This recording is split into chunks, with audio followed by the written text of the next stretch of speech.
मग 35-40 वर्ष खासदारकी असताना बेडक गावामध्ये त्यांचं उठावदार एक काम मला सांगा. एखादं काम झाले त्या 35-40 वर्षामध्ये, मग त्यांनी काय केलं आणि काकाने काय केलं यात फरक आहे का नाही?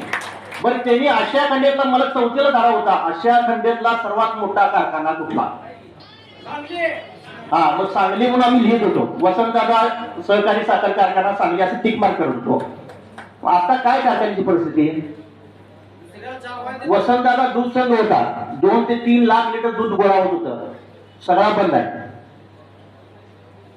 वसंतदादा शेतकरी बँक बंद आहे, सूतगिरणी बंद आहे, रांगीचा कारखाना बंद आहे, सोनीचा कारखाना बंद आहे. मग तुम्ही काय केलं? काही त्यांचे चाहते म्हणतात काकाने काय केलं, मग विशाल दादांनी काय केलं?